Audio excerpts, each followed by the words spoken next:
Have you ever been told that you weren't professional enough, but nobody could explain exactly why? Or been made to feel like you don't belong in a workplace despite having all the qualifications? I'm Dr. Anna Kalschman, and I research the unwritten rules of work for the working class, neurodivergence, and intersections of race and gender. I've been asked for years if I've read Hillbilly Elegy because most of my work is on class for the past decade, and I had not until very recently, and at the same time I read Hill Women. And in this video, I want to compare and contrast the two best-selling memoirs because they take very different approaches to discussing Appalachia. And even though they are so different, they both talk about navigating unwritten rules as they got to the Ivy League level. Their contrasting narrative, to me, say something very powerful about how we explain success and failure in America, what we attribute either to, and the pressure some people feel to leave where they're from, while others feel a pressure to come back and support. In this video, I'm going to talk about 1, how environments shape people and why unwritten rules matter. 2, the economic consequences of cultural identity. 3, navigating the unwritten rules of professional spaces. 4, different attributions for communication styles and conflict. 5, explanations for poverty through psychological attribution theory. And 6, different approaches to giving back and managing success. I will tell you that I'm not from Appalachia. I'm from rural North Florida, so I like to joke that I'm more Appalachicola than Appalachia. So I will not be speaking about this as a resident from there.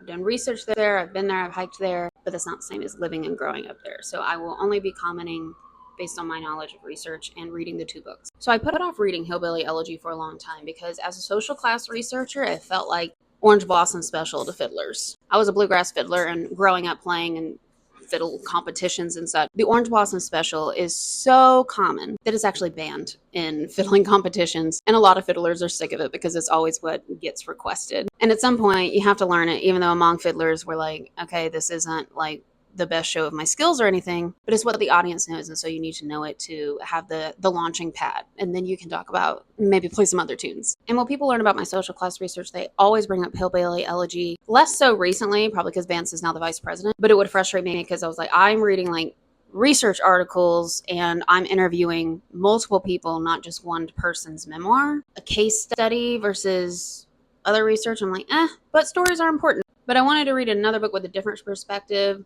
just to have more stories, more perspectives, more data to go off of, even if it's just 2. So I went with Hill Women by Casey Chambers, and I forget where I was recommended this because both of these have been on my shelf for too long. It's about damn time I got to them. So both of these authors' grandparents were hillbillies. Vance grew up in Middletown, Ohio, and he talks about how a lot of hillbillies migrated there. And he uses the term migrant and migration a lot, which I found interesting in the current context of immigration. Casey grew up closer in Appalachia. So her family was in Owsley County, which is, I think, Vance mentioned in his that's only like 20 minutes from Jackson, which is where his grandparents were from. And while he visited Jackson sometimes in the summers, he also talks about that they didn't go back for a long period in his childhood due to a housing issue in his family. Casey grew up in Berea, which is the gateway to Appalachia, as she calls it, about an hour's drive out of Owsley County, which is where the rest of her family lived. And she was frequently there, and her grandparents helped raise her. She talks about growing up actually helping them pick tobacco. So proximity-wise, Casey seems to be closer to it. But Vance talks about that many people in his town were migrants from that area. So that's the background on the authors. Now I want to go into the first section on environments shape people and why unwritten rules matter. So in my research on the unwritten rules of work, I know that individual skills alone do not determine success. The cultural context within which those skills are applied matters a lot if those skills are rewarded and if that person feels like they belong. And if others in their environment interpret them as a good fit, even if they are doing their job. Vance talks a lot about his environment. He frames it as a cultural transmission. So a quote from the book is, "Whatever talents I have, I almost squandered until a handful of loving people rescued me." So he talks about how his upbringing taught him values and behaviors that were not necessarily helpful for his eventual professional success. But he attributes these to deficiencies in Appalachian culture and does not criticize professional white-collar culture in the same way. So for him, the environment in Appalachia is dysfunctional and people must overcome and unlearn this culture to be successful, and he even implies to be morally good people. Chambers has a little bit of a different approach. He talks about the person and the environment, which as a psychologist I am privy to because that goes back to Kurt Lewin. Everything is individual and the environment. It's not either or. She talks a lot about how the structural realities in Appalachia are different than other realities and how that shapes her behavior even now. So for example, both of them talk about the health disparities in Appalachia. Vance attributes this solely to moral issues of people just choosing not to take care of themselves, while Casey talks about how because a lot of the roads are very winding through the mountains and there's not a lot of sidewalks, even she who is an avid runner to this day doesn't run when she's home because it's not safe. She also talks about the lack of fresh produce and vegetables and such, and how that is a problem. But remember, these people grew up in slightly different areas of, like, she was actually in the mountains and he was not. So that could be part of why they have a different perspective. So for both of them, the environment shapes them, but Chambers seems to present it from the lens of no matter who you are, the environment would shape your behavior. And he tends to come from a resist the environment and move away. And point number 2, I want to talk about the economic consequences of cultural identity. Both authors are white, and they both acknowledge that. Vance asks you to not look through a racial prism, which the psychologist in me twitches because you can't just look at things without race. That shapes everything. And Chambers mentions that there are Black Appalachians or non-white Appalachians, but she doesn't really mention much outside of that. So they both really mention a lot of gender, and both of them do talk about instances of DV pretty frequently, especially Vance. So Vance talks about how he thinks Appalachian masculine identity creates economic challenges. So direct quote, "Our men suffer from a peculiar crisis of masculinity in which some of the very traits that our culture inculcates make it difficult to succeed in a changing world." And he attributes this partially to men resisting changing from manual labor to knowledge work. Remember, this was pre-generative AI, or as I call it, paraphrase AI. He talks about how physical labor and breaking your body, which they both use that phrase of, like, growing tobacco, coal mines, etc., that's seen as real work, not knowledge work. That's seen as not work.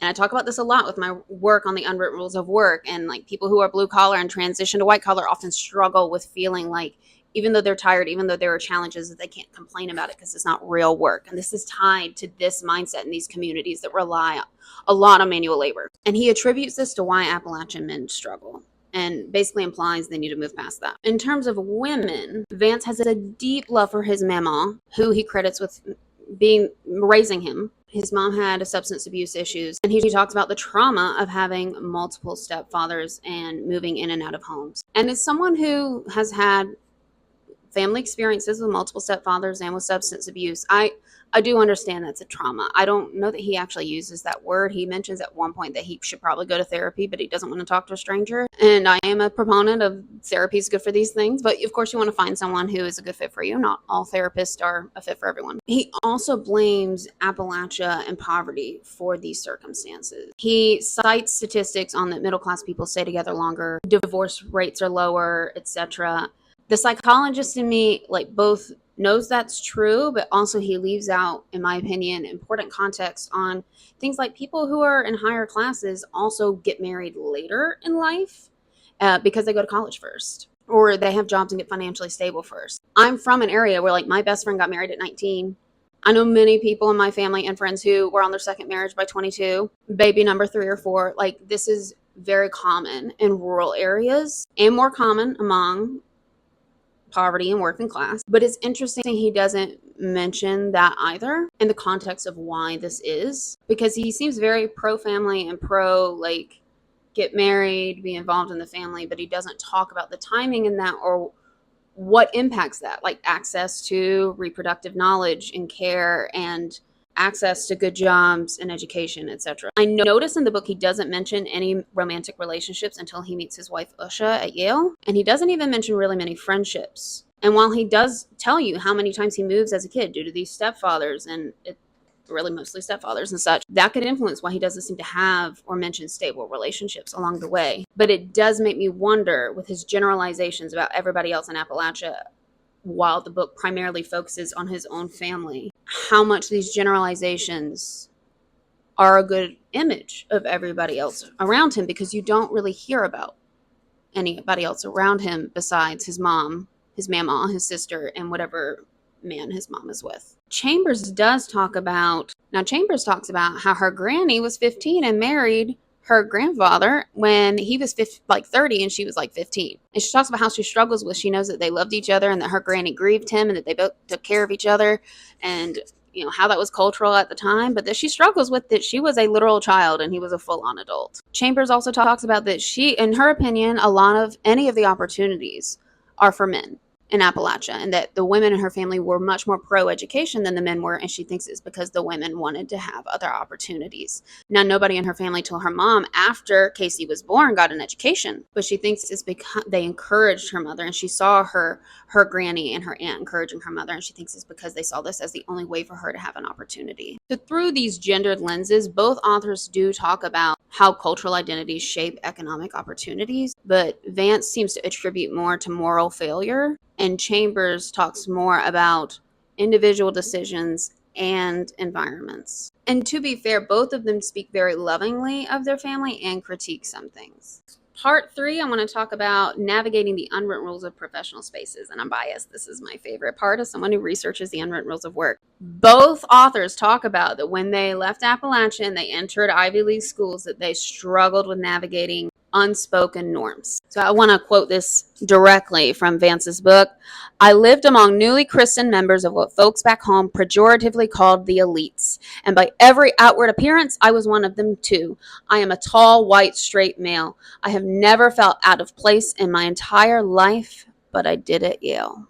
I've got research on over 400 people that'll tell you that, across race and gender. He talks about how his success depended on mastering hidden social norms, and that his now wife, Usha, was critical in him understanding these norms. He talks about being at a networking event and calling her and being like, help me figure this out. I'm assuming she has a higher class background. I didn't check. But he talks about how she understood these more than him. He says successful people are playing an entirely different game. They don't flood the job market with resumes. They network. They email a friend of a friend. They have their uncles call old college buddies. His take on the unwritten rules is not a criticism. He talks about discovering these rules, learning to leverage them. He attributes that he didn't know them before to cultural deficiencies in Appalachia. And he doesn't question the merit or the morality of having these rules. Chambers doesn't really either challenge these rules or call them into question, but she does talk about how she struggled with being both. So direct quote from her, I didn't know how to be both of these people at the same time, the Ivy League graduate and the Eastern Kentucky mountain woman.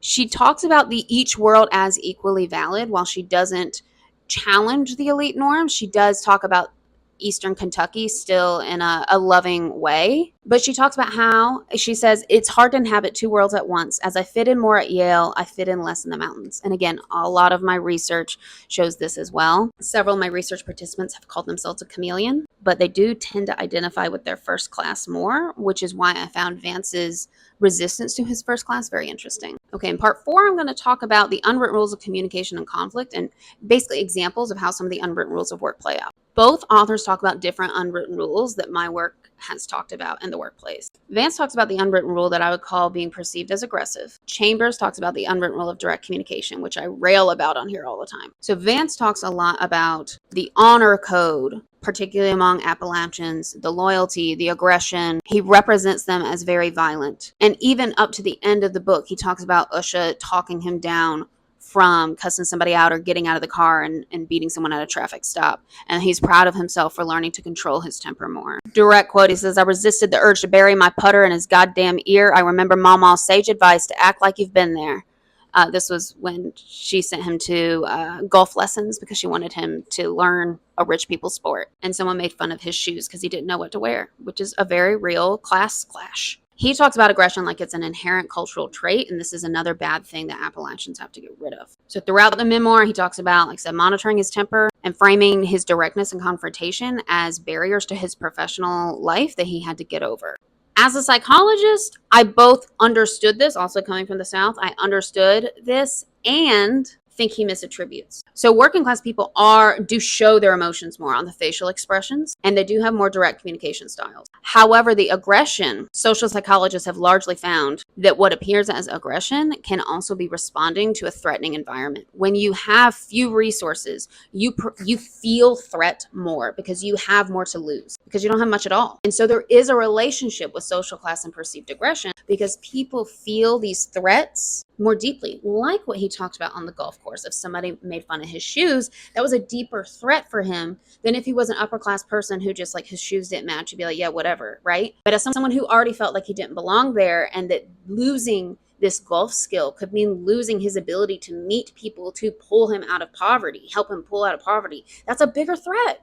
So I don't necessarily disagree with his narrative as much as I think it's limited. Chambers talks about direct communication, but she doesn't really seem to attribute it to anything. She talks about how mountain communication is direct and authentic, and she does say outsiders can interpret this incorrectly. She does talk about code switching at work, but she doesn't talk about it as a deficiency. She also doesn't talk about the way professionals speak is as better. She just talks about code switching between these two as both are equally valid, and it's a skill she had to learn.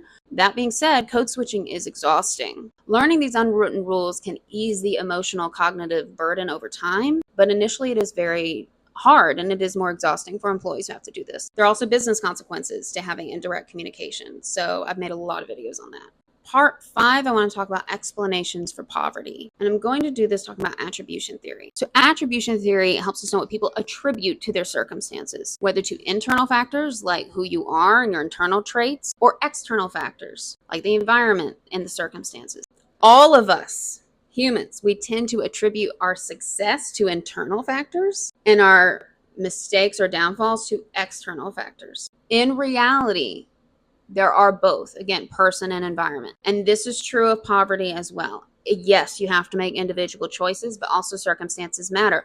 Both of these authors talk about the mines closing in Appalachia. Both of them talk about manufacturing corporations leaving Appalachia. Chambers in particular talks about even legal issues and how even their judicial system has a lot of limitations due to how little funding and few people are there. Like that a lot of rulings aren't done by judges, but I forget what she called them, but they were essentially people who also got paid through if they sentenced people. It was wild. They're both lawyers, but Chambers returned to Appalachia and is working there with children and parents, family law. As we know, Vance is VP, and I believe he was in venture capital before. So Vance relies heavily on the internal factors and says the external factors are not an excuse. And that's he explicitly says that. I'm not just projecting that. And he really seems to go back and forth on this. Like he talks about environmental concerns like the manufacturing company shutting down in his town, but then he'll get to the conclusion where he's like, these are cultural issues that Hillbilly started and it's up to us to fix, and it's not companies or policies.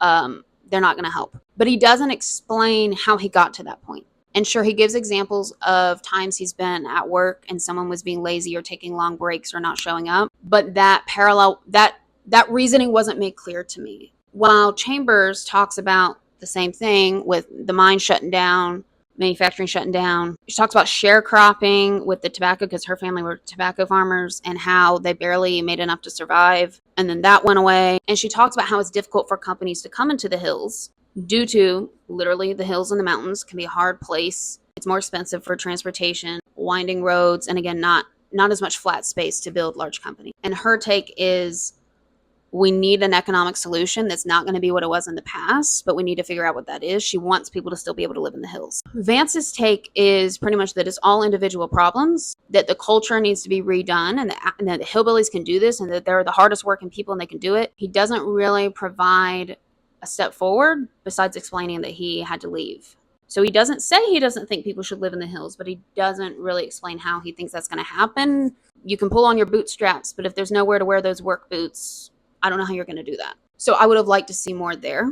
And Chambers says she doesn't know the solution. So I guess they have parallels there. And finally, part 6 on giving back and managing success. I already told you Chambers went back and is working in family law there and trying to help find solutions. She found being among the elite to be a good experience, but just not where her heart was. And she did a lot of work even when she was at Harvard Law School with helping families in Massachusetts who are in similar situations. Vance has the opposite. He quotes what his pawpaw said, as pawpaw knew when he was a young man, the best way for the hillbilly was out, seeming to imply that you just got to get out. And his takeaway was to focus on his family, to control his temper, to work on his marriage, and to try to overcome what he sees as cultural deficits. So his contribution to giving back was mostly on cultural change rather than structural change. I'm big on culture being an influence on people's behavior and building healthy work cultures that have rules that evaluate what is needed for the organization to succeed and is fair for the employees. However, as I'm implementing change management in organizations, I do have to also sometimes update the institutional structures within the constraints of policy level structures, right? And that's where we get The hallmark of attribution theory being it's both, it's individual and environment. So I enjoyed reading these books back to back. They have very different takes, and it was cool to see where they overlap. Interested to hear what y'all think in the comments. One of my first federal projects was on examining the opioid crisis, which of course included Appalachia, and then it's just on its own had its own workforce barriers to entry. So if you know of any proposed solutions, I am very intrigued personally and professionally to hear about them, though I'm no longer on that project.